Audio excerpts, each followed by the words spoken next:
Hey, alright, welcome back. Sorry we had a little bit of technical difficulties right there, but we're back in now. And like in the last version, or last episode or whatever...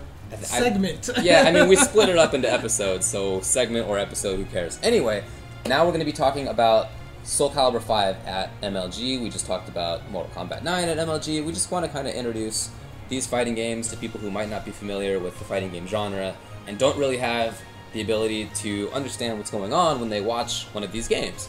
And we'd like to be able to help other people understand a little bit more of these games so that they can enjoy watching at MLG a little bit better and maybe get interested in the fighting game community in general. Let's see. Soul Calibur obviously is a 3D game. Yes. And that just means it's not really 3D. That's just kind of a term in the fighting games in the fighting game community that we use to talk about a game that has. Oh, can you turn on my controller? That has the ability to move in and out of the screen. So you have back and toward. You have a little bit of up and down in this game. It's not a huge deal, but you can jump. Oh, nice. Yeah. And let's see, guard is under here. Yeah, so I mean, yeah, you can jump, yeah. But it's really more about the fact that you can walk in and out of the screen. It's also an 8-way run game, right, which is a little bit different from some of the other 3D games. It just means that you can walk toward and backwards. You can go up and down, but you can also go sort of at one of these diagonal ways as well. I mean, for the most part, like when you play most 2D fighting games, you're really worried about kind of like that whole 2D plane. Remember how we saying like in chess you control the board, and in Mortal Kombat you're controlling the screen area. You're kind of controlling it in this 2D plane. But in a lot of 3D games, including Soul Calibur and in Tekken and in Virtua Fighter, there are actually, like you can sidestep attacks. Yeah. So there are attacks that will attack to the side, and then attacks that only hit on that horizontal plane. So if you sidestep, you will actually dodge these moves. And so you actually have to learn which moves will hit which sides and stuff. And there's that extra element, whereas in most 2D fighting games, you're really only worried about the left and right and the up and down kind of space. You know, in this game, you're always facing the opponent who is doing the moving always ends up facing his opponent still. I can be the one moving. Here I am as Viola, moving around, and your Astaroth stays still because you're not doing anything. But right. As soon as you move again, you can be right there facing me. So we're always, to some extent, still facing each other, but as you were saying, the ability to move in and out of the screen is really more about evading attacks and setting up places where you want to be on the stage. Yeah. So going through the horizontal and vertical attacks is a good start. You have to be aware of which of your character's moves obviously are going to be horizontal and vertical. Yeah, obviously, what is it? A tends to be... Well, A is always the side attack. A is the side, yeah, and B is the up and down. The up and down yeah, one. You also have kick in this game, so it's just it's a 4-button game. You have block, right? There you go. You have A, like you were saying. Oh, you should be doing this because your inputs show up on screen. A is the horizontal, B is the vertical, and then kick just kind of depends on the character. Right. And one thing that exists in most games is this concept that you have to defend high or defend low. So get up off the ground again. So if you just stand up and guard, you'll be able to block most moves, but then I'll have certain moves that'll hit low. You can see how it says low on the screen there. So I'm blocking. So now he's blocking low, so he can block that, but now I have these moves that'll hit high. Right, and in this game, they're called mid attacks. Right. So you basically have 3 classes of attack. Here, hit me with a high. Yeah, so a high is something that I can just crouch. Right? A mid is something that hits me at a range where I can't crouch under it, but I also can't block it crouching. The only way to do it, like you can see, I can't block it low, but I can block it high. Right? Then do a low. So I can't block this standing, but I can block this low. Right.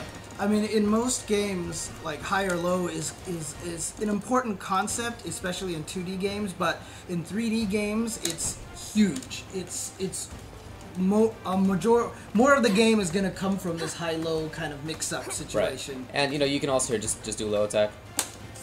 You can also jump. The jump in this game is a little bit more limited. In games like Mortal Kombat and King of Fighters, the 2D games like we call them, the jumps are huge, and you have to take into account whether the opponent's going to be attacking you or defending from the air or the ground. But in this game, it's mostly a ground-based game. You do have jumps. It's just that they're more for quick evasion, and just some characters have good jump attacks that you're going to be doing. And the one distinct thing about Soul Calibur from other fighting games is that most characters have a weapon that they come with. So you can see Astaroth here has gigantic axe here, which means he's going to have a lot more range than most characters.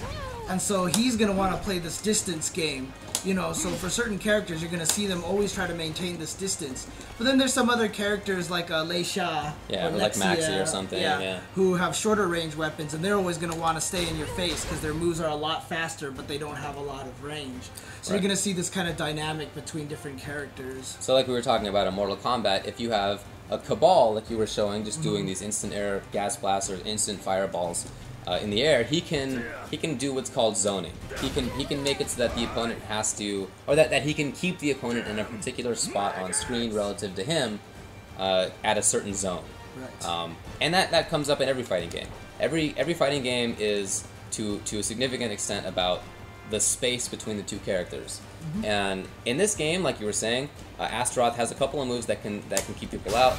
I think it's like do like back A or something. Yeah, I mean that's a big one. But then there are characters who want to be up close. Like I was talking about Johnny Cage earlier. If we're Maxi, then we can be up in your face, doing all sorts of mix-ups that you have to deal with. So it's obviously another very matchup-dependent game. Let's talk a little bit here. Knock me down. Just like yeah. So I get knocked down in this game, and it's very different than in Mortal Kombat. Right. In Mortal Kombat, you just get right back up, and you can block on the way up, but you get up. In this game, you have a ton of different options, actually. You can roll. If you're trying to escape somebody who's trying to hit you vertically, right? So just do that again. I can just roll away. I can just get up too. I can roll forward or backwards, and I can attack on the way up.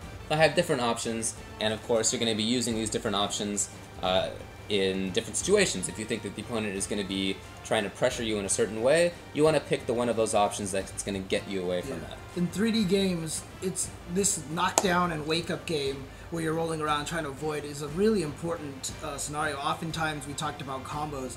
You'll sacrifice damage and combos to put them in this ground position where you can mix them up when they get up. And one term that you might hear some of the commentators say is oki or okizeme. If you hear that term, that's basically the Japanese word for this wake-up game, for this kind of... it's more prevalent in 3D games. And so, if you hear someone, if you see a character knock someone down and then they do something and then they hit them when they get up and stuff, and the commentator says something like, oh, that was a nice oki. That's basically what they're saying is, they got him trapped into this ground game. They kind of have this mix-up going, and you just keep knocking them down, and then they guess wrong again, and you knock them down again, and then they roll the wrong direction, and you knew they're going to roll that direction, and you hit them, and you knock them down again. That means you have control of the oki game, pretty much. So if you're not knocked down, the game is going to look a lot different than in 2D games. The way that you're attacking is very different. And in this game, obviously controlling a certain spot on screen is a big deal, but when you're at a range where you want to be, it's not, for example, like Cabal Gas Blast. It's much more back and forth of a style of game. So you'll see that one person is attacking when he thinks that he has the advantage, whether it be because his attacks start up faster or are less punishable on block. That is to say, if the opponent blocks your attack, a move is punishable if you have so much recovery after your attack is over that you can't block in time to block his incoming attack. And that's when a move is punishable. So if you have a move that is punishable or is just not super safe, I guess we should talk about frames a little bit. In this game, and in every fighting game, but especially in 3D games like this, the concept of having frame advantage or frame disadvantage is gigantic.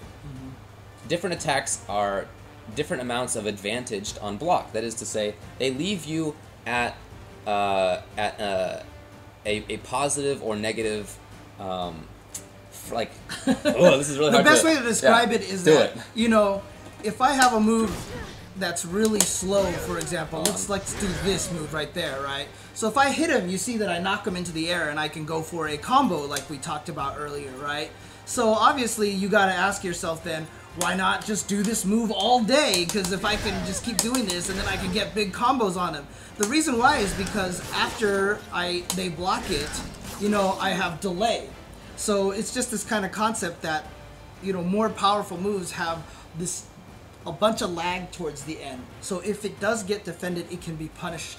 And that's what you mean by, that's what we call frame disadvantage. That's what you call negative frame advantage at that point. But even if you can't directly punish somebody, so do this again, and then block, right? You can't block because you're being punished. But there are moves that are disadvantaged on block that aren't so disadvantaged that you can't immediately be hit. You know what I'm saying? So there are moves that leave it so that you can block the opponent's incoming attack, but you don't have enough advantage that you can press your own button again. Right. So watch, if I do this, I'm gonna do this, and then you try to do your slow move in between. Okay. Right. So after this, I have some advantage. I'm in a situation that I can realistically press another button without your button coming in first. Right. So this game is to a large degree about setting up situations where you have that advantage, where I can go like this and be like, hey, you can't do anything after that because I'm just going to go for something else. Right. And it's your job to either get out of that situation entirely, or instead, if you keep blocking or if you keep getting hit by this, I'm going to be like, well, I'm not just going to do this. This isn't doing much damage. I'm going to do something bigger. Right. And that, if it hits, is going to lead to a lot of damage for me. Right. And but if it doesn't, then I'm punishable, and now it's your chance to get the offense on your own. Yeah, so I mean, obviously you're in every fighting game, in almost every fighting game, you're going to have the situation where you have these larger, slower characters who have more powerful moves, but most of their moves can be punished. And the reason why I switched to Natsu right now is that she's just extremely fast, you know, but she has very short range on all of her moves. So if I sit back, for example, if he just hits A like that, obviously I'm going to outclass him with my moves like this, see? And so what happens then is she's going to try to get in there, use her quick moves because they don't have as much lag at the end of it, and just keep the pressure going. And my goal is just going to be to try to run away from this, to get as far away as I can so I can start playing this game again, you know? And that's... Right. Okay, cool. So that's in general how you're going to see people playing in this game. It's going to be all about who maintains the advantage in their offense or in their defense, whichever one they want to be playing. Oh, yeah. Yeah, so for example, like here's a really simple one. You know, we showed you earlier that, you know, Astaroth outclasses Natsu in terms of range, right? So if I keep poking like this and my opponent is just getting annoyed by this move over and over again, I'm just going to rush in and throw all of a sudden. Right. So you train your opponent into always defending because you're like, I can't beat him at this range. And while they're thinking about what to do, you know, all of a sudden you just run in and throw them. Right. Or there are characters in this game who have, you know, the ability to just backdash really, really quickly, a little bit of backstep. And if they think here, so do what you were doing. Okay.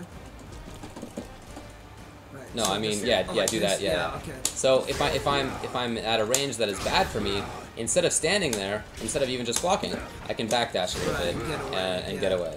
Yeah. So and then I can start up my own offense again, kind of reset the situation to this neutral game, and then see if I can come in for my preferred method of attack after that. Yep. All right. So this game is also has a super meter. Yes, you can see up in this one is in the top corners there. You can see the highlighted 2s right there for both characters. So super in this game allows you to do some of the sort of similar things as in Mortal Kombat. You have the ability to do supers in this game. Yeah, I think it's just corsical. I forget what his is, but obviously different characters have different motions for the supers. I think they're all the same in this game. Yeah, that's right. Okay. Yeah. And corsical 4. Yeah, that's what I thought. Yeah. Can I do it? Which? Oh, here, come here. What's up? Do yours with Natsu then. Oh wait, oh dude, you're totally pressing grab. Yeah, so here's my super. Anyways, you can do supers. Different characters have different things. Yours is a grab, mine's a hit. I can use it in combos. And then, let's see, you also have super. Basically what are EX attacks in this game. Right, which kind of give moves special powers. So for example, if you hit with certain moves, it might end the combo, but if you decide to use the meter in the middle of the combo, it'll bounce them higher, it'll put them in a state where you can get more hits and such. Exactly, so yeah. It's same thing as Mortal Kombat. Almost most games that have enhanced special moves, it just gives them a little bit, you know, more beef to it. Either it adds invincibility states, sometimes it makes them safer, sometimes it makes them come out faster. Right. You know, it's just a way to alter your moves to give you some advantage. A way that if you had access to that move all the time, it would be unfair. So that's why they cost meter. Exactly, yeah. Then there are a couple of ways to stop your opponent if they're attacking, just outright. So for example, you have guard impact, so... Sorry, wrong buttons. No, just do your just hit. Oh, okay. And I'll do it. There Right, so that's something that you can do. It's just back and A and B and K, and that is to say the horizontal attack, all your attack buttons at the same time. Right. And it has some good properties that are useful. It repels high attacks and mid attacks and low attacks, it does cost a quarter of your meter, right? Yeah. So you can see, I mean, I have the on infinite meter, meter on. So. It's not a big deal. But whenever that happens, normally you'll see that it goes down by 25%. Right. But of course, if you know I'm going to do this, you can just wait. There's a little delay at the end of it. Right. So even though it'll counter the move right there at the start, if you just wait for it, and then you can hit me like that. So yeah, see, I couldn't block. Exactly. Yeah. So it's a little bit of a guessing game sometimes as to whether you should expect that your opponent's going to do a guard impact, and if you do expect that, you can wait a little bit and punish him. Here, just do it again. Oh, the guard impact. Yeah. Right, so I can throw you instead. Right. There are things that you can do about this. You also have just impacts, which are a little bit more precise in the timing. As you can see, the guard impact hangs out there for a while, right? Just impacts are a little bit faster, and it's just a way to It's just guarding right before it hits you. Yeah, exactly. I don't remember the timing. Okay. In any case, you'll see good players be doing that. Again, it's a way to stop your opponent's offense and to counter and begin your own offense again. Right. And one thing to note about Soul Calibur is that you can see how at this edge of the ring that there's no wall here. There's again, since this is a 3D game, there's this concept of moving around this whole playing field, whereas in most 2D games, it's just, you know, this 2D plane. Generally, in those games, when you get into the corner, it's a bad place because, you know, your opponent could rush you down when you're in the corner. In this game, there are certain walls that aren't there, so it's even worse. And right. So I can actually ring you out. Here, do the down toward that you were doing before. That move right there. Yeah. So as you can see, you can get ringed out, and if you do get ringed out, you lose the round. That's it, and it doesn't matter whether you had more life than the opponent before then or not. Yep. Whatever the situation was, you now lost the round. Right, and this will come into strategy very heavily. If you're losing really badly, you'll run to the corner, and run to where you can get ringed out. And if your opponent chases you, you'll try throwing him backwards and then hitting him with a move that'll ring him out. And it comes really very heavily into play. And you'll see a lot of matches where someone will have this huge lead and then all of a sudden they just get ringed out. And different characters are better at it than others. Different characters have moves that launch up better. Here, do like down. Ring out. Oh yeah, let me just start. Training. Start. Yeah, this move, right? That one, right? Yeah. So like that'll launch up really high, and then you can just do the like toward A or whatever it is to actually knock me out. Or you don't even need to. Yeah. So different characters are better at that than others. So in this game, character matchups are actually let's just talk about wall real fast. Okay. So as opposed to ring out, you also have wall. If you get knocked down by the wall, or knocked down, then you don't have some of the options that you normally have. You can't roll back. Rolling up and away is a little bit worse than it otherwise would be. The opponent gets bigger combos as well. You can deal some really big damage in the corner sometimes. And you'll see that different characters want to be playing. Some, like you said, some characters are ring out characters who have the ability to ring out pretty well. Others have the ability to deal big damage and control the opponent when the opponent is by the wall. Right. So you're going to see different characters try to control those different spots and put their opponents into bad situations. Right. Another interesting thing about this game is we talked about combos. Most of the times when you get hit by a combo, there's really not much you can do once you start getting hit.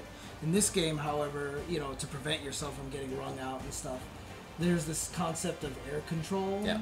That if I hit you into the air, you can actually move around a little so slightly in the air. So you can try to save yourself from falling out of the ring, or even try to save yourself from getting hit by further hits in the combo. Right, yeah. I mean, some combos depend on the player knowing where the opponent is going to be with air control. So yeah, you can definitely do stuff about that. All right, so let's talk about who's going to be there. This is a game that is a little bit more international than Mortal Kombat 9. Like we were saying earlier, Mortal Kombat is, you know, in large part about New York City. It's a little bit about West Coast, a little bit about Midwest. This is really about France versus the U.S. And the U.S. is going to have a couple of different players from both the West Coast and the East Coast. But France is sort of like in some other fighting games, Japan is super good. For example, in Street Fighter. Or if you want to think about it like in StarCraft, Korea is amazing. Yes. France is sort of like that. It's definitely not on the level of a Korea in StarCraft, but they do tend to have a higher level of play in this game than tends to occur in the United States. So when they come over here, they tend to do pretty well. And that's definitely going to be something that you'll see. They have two players coming. One is Kiev, who is an amazing player. He I think only has lost. His only loss at MLG was in the finals of Winter Arena. Other than that, he is undefeated at MLG. So yeah, he's really good. He's got some really good stuff with Nightmare, and he's going to be one guy that you'll see. Also from France is Kayane, who, if you're more familiar with games like Street Fighter, she's also a Street Fighter player, but she came in on Soul Calibur and I think won her first tournament when she was like 12 or something. 12 years old, Yeah, so she's still pretty young. She's like 19 or 20, I don't know, something like that. Yeah, something. But she's been playing for a while now and has been a top player in this game, and she's going to be coming out to MLG. She's actually already at E3. She was super excited when Soul Calibur 5 was announced and stuff because, you know, she's a Soul Calibur player at heart. That's how she started. I think it was her older brothers used to play it all the time. Yeah. So she just basically learned the game to beat them and then went on to win her first tournament. Yeah, it turned out she was really good. So she's going to be another player to watch. Then we're going to have, let's see, from Northern California, Crazy CD is going to be there. He has a really strong maxi. Probably been the best maxi in the country since Soul Calibur 3. It's Crazy CD? Yeah. It's not crazy Dominican, right? No, it's good. Never mind, keep going. All right. You got guys like Hates, who's going to be playing a really strong Cervantes, and I love this dude's name. I remember from NorCal Regionals, Snort Me, I'm Dope. Using viola, he's got a strong viola. And then I don't know if you remember at NorCal Regionals, which was a big tournament that happened, I don't know, 3 months ago, something like that, in Northern California. Do you remember Alex J and like his crazy antics on stream? Yes. Hilarious, dude. This guy's a character. Like you're gonna have to tune in for when he plays because he'll literally get up and like pace the stage and he'll like yell at the audience and he'll yell at his opponent. Oh yeah. And he'll do this to his opponent like in between rounds, just like trying to psych him out. Dude, even before one of the fights, he looked at his opponent and was like, "Don't be nervous, man. Yeah. Don't be nervous." So in fighting games, it's not like in StarCraft, for example, where the players are separated by booths. They're not immediately accessible to either the stage or to their opponent. In fighting games, it's just like me and James right here. We're right here. This is it, and the crowd is 10 feet that way, separated by nothing but sometimes not even maybe that, a stage. Yeah, sometimes not even that far back. Because Yeah. usually when it starts getting closer to the finals, people start creeping. People on will stage. creep up in crowd, Yeah, absolutely. So it's a very close environment, and Alex J really tries to take advantage of that by psyching his opponent out. And actually, remember at NCR? Yeah. Where the crowd got so fed up with this that we all started cheering for his opponent Yes. in such a way that actually kind of caused Alex J to lose his game a little bit. Yep. Because he would get up and start, when he win, he would stomp the floor. And then when the crowd started heckling him, he actually started turning a lot of attention to the audience. Yeah. And his opponent, No Face Killer, who's also going to be at MLG, is also a very strong player, but, he gained a lot of momentum from the crowd. Yeah, he did. So Yeah, so that definitely comes up in fighting game tournaments. If you haven't been in that kind of environment, it's a very loud and intense environment sometimes, yeah. and really, really fun to be a part of. But if you're one of the players and you can't handle the crowd or your opponent, trying to psych you out, then it can be a disadvantage for you. Yep. It's just one of the facets of the game Yes, right there. it's just considered something that is a legit part of the game. Oh, yeah. It's like being at a pro sports event, right? Like if I'm in the front row at a basketball game and Spike Lee. yeah, exactly right. I'm gonna be yelling and trying to get people off their game, or if I'm like seated in like the third base bleachers, right? I'm gonna be yelling at the third base guy the whole time. And Like, it's not even just like that either. I mean, it's like when in basketball, like players like Kevin Garnett, you've seen him before. Well, he'll just do that thing where he like pounds the floor in front of you, just tries to get in your head. You know what I mean? And that's gonna happen a lot of times in fighting games. We Yeah. have a lot of. We have a lot of very fun personalities, Yeah. so you get a lot of that in fighting games. And that's actually one of the cool things about fighting games is that you'll have, like, the quiet person who's really good, but, he just stone-faced beats you. Even when they win, they don't... Like, even when No Face Killer, when he won, he just got up, wrapped his controller, walked off. Yep, that's true. And so it just really depends on the people. It's really cool that way. yeah, for sure. So anyway, that's Alex J. Make sure that you watch out for that guy. From Soul Cal, we got some good players as well. AT Paris is coming, and No Face Killer, like you were saying. Seth is coming, and let's see. From Midwest, we're gonna have Lost Providence, who got top 8 at Winter Championships, and Hawkeye, same thing. He's actually the only guy who's beaten Kiev at an MLG. So we're gonna have a couple of guys from the East Coast as well. KDZ, who some of you might recognize from Street Fighter more, but he's actually a Soul Calibur guy who came into Street Fighter for a while, and he's big back on Soul Calibur now. Is Flo's going to be there too at MLG, right? I'm pretty sure he is. Is he going to go to MLG? He's not going to yeah. ECT? I think so. Okay, then there you go. I guess Flo's going to play. I didn't even know that. Flo, obviously a very famous Street Fighter player. Right, yeah. So Flo is known as one of the best players in the country in casual play. Yeah. Come to tournaments, it doesn't work out so well for that guy, but he's really, really talented. He's gonna be like, what the heck? I know, yeah. Randomly ripping on this dude. Like, Dude, why? we always do that to poor Flo. We do. I swear. We do.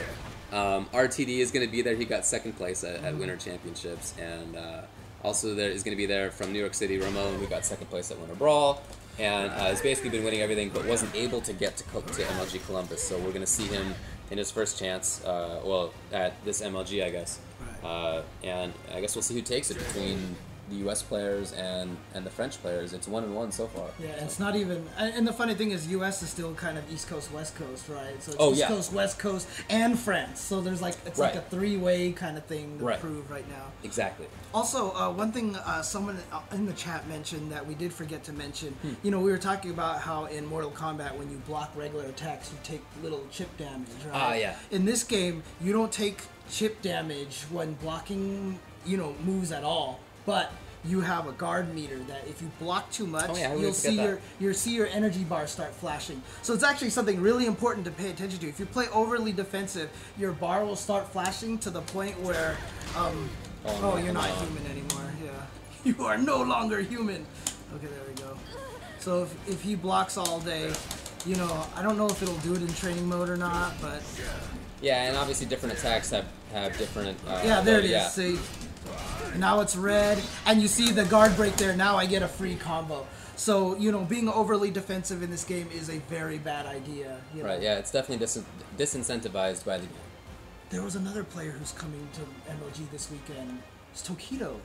Yeah, but is he playing Soul Calibur? I would imagine he's going to, right? He finished, top 2 at... Or didn't he win at Saturday Showdown? You know what, you're totally right. Yeah, I was just going to talk about him for King of Fighters, but that's true. He plays this game too. Yeah, he uses viola. Okay. He was using Viola. Yeah, it was so sick watching him play. Viola is a character who has these orbs floating around her, and Right. she has really sick, really good Dude, her strings on block, like the ability to keep the opponent in block stun Yeah, for a dude, it while. was so good. yeah, no, it's really good. You're gonna see that a lot from her. And if you don't know, Tokido, Mad Catz player, is sponsored by Mad Catz from Japan.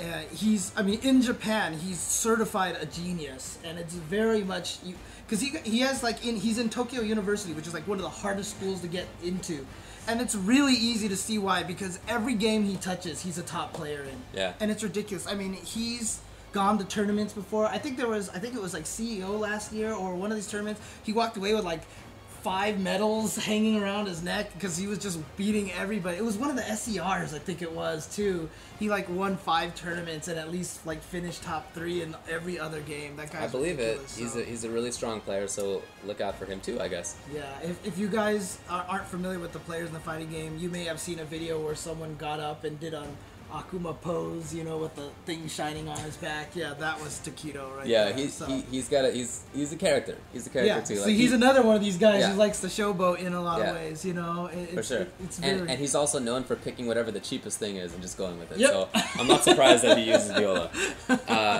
Astroth is another character to look out for. Obviously, he has a little bit of a range game, but he's also really strong with throws. Very damaging stuff. Yeah. You're gonna see some Maxi. He was nerfed a little bit when there was a patch, but he still he does a little bit less damage, but he still has very aggressive play up close. He has lots of mix-ups. That is the ability to make your opponent guess in bad ways, and if he lands stuff, then he can do a lot of good damage. Nightmare is also a character that you're gonna see, and Nightmare was doing really well earlier in the game's life, but that might have in part been because people weren't really accustomed to the fact that he has this really good backdash that allows him to kind of like evade certain things and then punish after the opponent was out there doing whatever their attack was that wasn't hitting. Right. So now that people are getting used to that, again, it's going to be interesting to see how, for example, Kiev is going to use Nightmare to good extent still. Looking forward to that. There's also going to be some good Cervantes stuff. Considered like a really good character, but one of the issues with him is that he has combos that are really tight. In some fighting games, like in this one, you have moves that have to be inputted on an exact 1 out of 60 frames in the game, which is called a just frame. The game runs 60 frames per second. That's just the speed that it runs at visually, and the timing that you have to do these things is within 1 of those 60. So it's really hard to do, even though people knew that he's a good character. It's just difficult to do. So wasn't really picked up much, but is now, and you're going to see people like Hates try to use him well. So keep an eye out for that. All right. Okay, cool. I think that's going to be it for Soul Calibur 5. Again, we're going to take a quick stream restart just so that later on in the Twitch archives, it's more easily, you can find more easily which one is which. And we'll be back with King of Fighters. Yeah. And we'll just mention this one last thing here too, is that you can charge up your moves and get an unblockable attack sometimes, So, things to watch out for. Lots of different varieties of moves. So. Okay, so we'll be back with King of Fighters in just a little bit. Hopefully we won't have technical difficulties in between now and then.